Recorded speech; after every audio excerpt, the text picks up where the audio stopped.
नमस्कार दोस्तों, आज के इस वीडियो में हम बहुलक का दूसरा भाग समझेंगे। दोस्तों, आज के इस वीडियो में हम समझेंगे कि बहुलक के प्रकार क्या होते हैं, जिसके बाद हम प्राकृतिक रबर के बारे में पढ़ेंगे।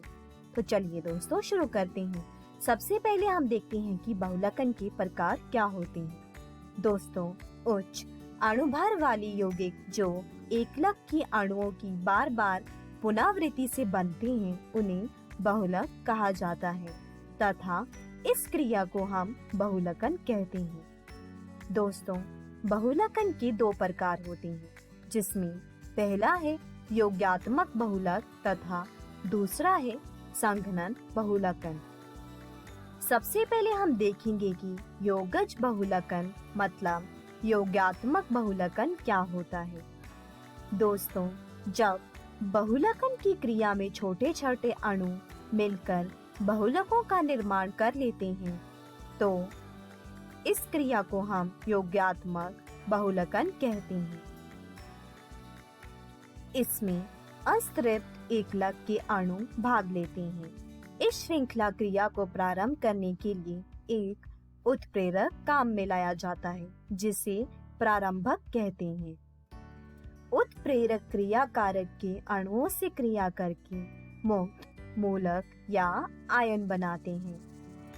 दोस्तों, जब क्रिया में मुक्त मूलक भाग लेते हैं तो इसे मुक्त मूलक योगात्मक बहुलक कहते हैं। दोस्तों, मुक्त मूलक क्रियाविधि 3 पदों में होती है, जिसमें पहला है श्रृंखला प्रारंभक पद, दूसरा है श्रृंखला संरचना पद तथा तीसरा है श्रृंखला समापन पद।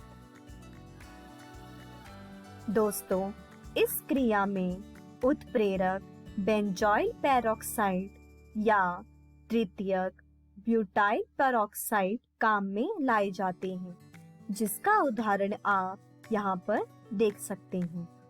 दोस्तों, योगात्मक तथा योगज बहुलक के कुछ उदाहरण निम्न प्रकार से हैं, जिसमें पहला है पॉलीथीन।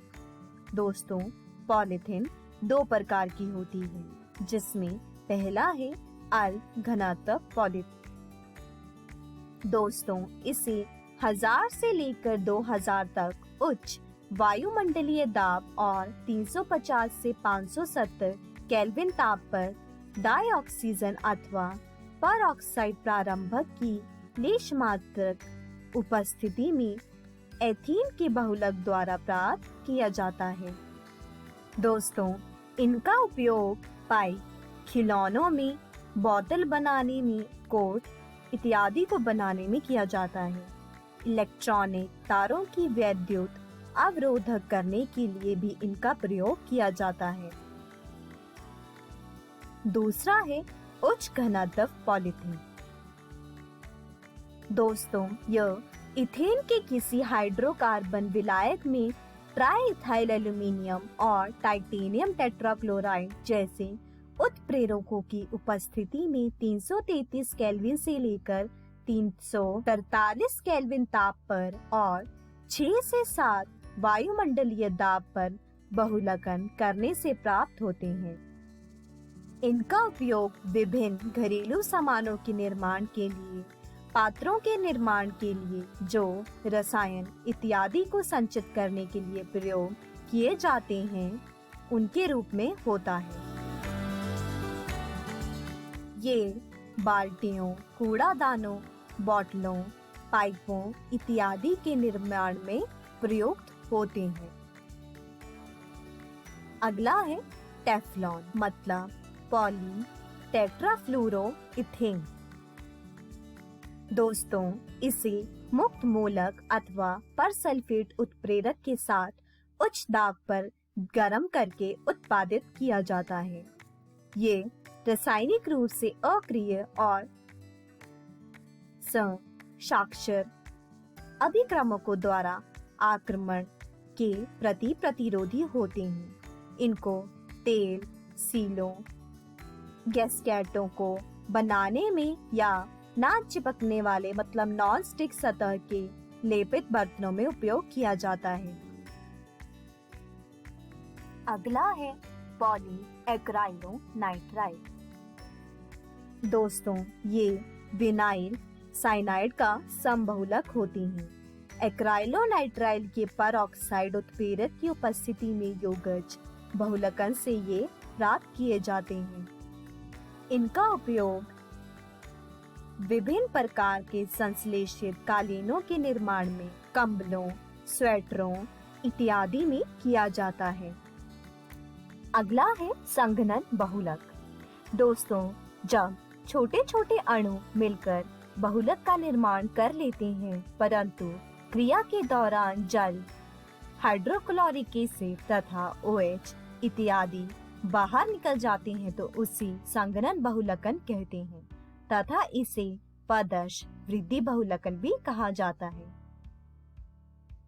दोस्तों, एथिलीन ग्लाइकॉल और टेरेफ्थैलिक अम्ल की अन्योन्य क्रिया से टेरेलिन अथवा डेक्रोन का बनना कुछ इस प्रकार का ही एक उदाहरण है।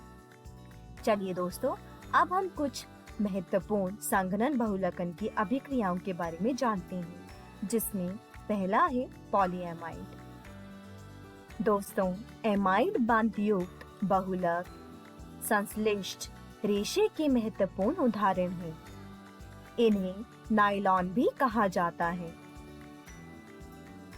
दोस्तों, अब हम देखते हैं कि नायलॉनों का विचरण किस प्रकार से होता है, जिसमें सबसे पहले हम देखते हैं कि नायलॉन 6-6 का विचरण कैसे होता है। दोस्तों, इसका विचरण हेक्सामेथिलेन डायमीन एवं एडिपिक अम्ल के उच्च दाब और उच्च ताप पर संघनन द्वारा किया जाता है। दोस्तों, नायलॉन 6-6 की दोनों एकलकों में कार्बन की संख्या 6-6 होती है, इसीलिए इसका नाम नायलॉन 6-6 दिया गया है। इनका उपयोग शीशों में, ब्रशों के शुकों में, वस्त्र निर्माण में किया जाता है। अगला है नायलॉन 6। दोस्तों, जब क्लोरोप्लास्ट मतलब 6 कार्बन युक्त को जल के साथ गर्म करते हैं तो नायलॉन 6 बनता है, जो कि आप यहाँ पर देख सकते हैं। दोस्तों, इनका उपयोग टायर की डोरियों बनाने में, वस्त्र व रस्सी बनाने में किया जाता है। अगला है पॉलिएस्टर। दोस्तों, कार्बोक्सिलिक अम्ल एवं एल्कोहल की क्रिया से पॉलिएस्टर बनते हैं। इनके कुछ उदाहरण हैं टेरेलिन या डेक्रोन, मतलब ये एथिलीन ग्लाइकॉल व टेरिथैलिक अम्ल का सहबहुलक होते हैं। इनका प्रयोग वस्त्र उद्योगों में, टायर कोड में, सीट बेल्ट बनाने में किया जाता है। दूसरा है ग्लिप्टेल या एक्लीडरेजिन। इनका उपयोग पेंट, सुनहरी वार्निश के निर्माण में, सीमेंट बनाने में इत्यादि में किया जाता है। ये एथिलीन ग्लाइकीन व थैलिक अम्ल का सहबहुलक होते हैं। अगला है फिनॉल फॉर्मल्डिहाइड बहुलक।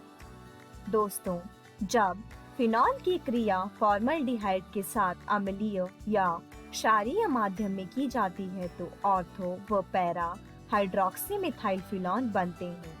इन्हें फिनॉल के साथ गर्म करने पर अनेक CH2 समूह युक्त त्रियक बंध भी बनते हैं, जिससे ये अधिक कठोर हो जाता है और इसे हम बेकेलाइट कहते हैं। दोस्तों, अम्लीय माध्यम की ऑर्थो हाइड्रोक्सिल मिथाइल फिनॉल के अनेक अणु मिलकर रेखीय बहुलक का निर्माण करते हैं, जिसे हम नोवोकेन कहते हैं। इसे फॉर्मल्डिहाइड के साथ गर्म करने पर बेकेलाइट बनता है, जो कि यहाँ पे दिया गया है। अगला है मेलेमिन फॉर्मल्डिहाइड बहुलक। दोस्तों, मेलेमिन और फॉर्मल्डिहाइड के संघनन बहुलकन द्वारा ये प्राप्त किए जाते हैं। इनका उपयोग अभंजनीय बर्तनों को बनाने में, क्रॉकरी बनाने में, कप प्लेट्स बनाने में इस्तेमाल किया जाता है। इसकी अभिक्रिया कुछ इस प्रकार से दी जाती है, जो कि आप यहाँ पर देख सकते हैं। चलिए दोस्तों, अब हम आगे बढ़ते हैं और देखते हैं कि रबर क्या होते हैं। दोस्तों, रबर दो प्रकार के होते हैं, जिसमें पहला है प्राकृतिक रबर और दूसरा है सिंथेटिक रबर, मतलब संश्लेषित रबर। चलिए दोस्तों, आज की इस वीडियो में हम केवल प्राकृतिक रबर के बारे में ही पढ़ेंगे। तो चलिए शुरू करते हैं। दोस्तों, रबर के पेड़ पौधे से गाढ़े दूध या द्रव प्राप्त होते हैं, जिसे हम लैक्टेज कहते हैं और रबर शीट कहते हैं। इन्हें गर्म करने पर रबर के कुल्हाड़ी कणों का स्खलन हो जाता है तथा प्राकृतिक रबर प्राप्त होते हैं। दोस्तों, प्राकृतिक रबर आइसोप्रीन का समबहुलक होते हैं। दोस्तों, प्राकृतिक रबर का रासायनिक नाम समकक्ष आइसोप्रीन होता है। प्राकृतिक रबर कम गुणवत्ता वाला रबर है, जो कि इसमें प्रत्यास्थता गुण, तनन सामर्थ्य, कठोरता आदि गुण कम होते हैं।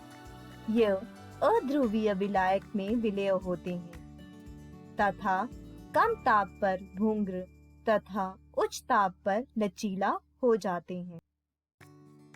दोस्तों, प्राकृतिक रबर को गंधक के साथ 375 से 415 केल्विन ताप पर गर्म किया जाए तो बहुत सारे सल्फर सेतु बन जाते हैं, जिससे उच्च गुणवत्ता वाला रबर हमें प्राप्त होता है।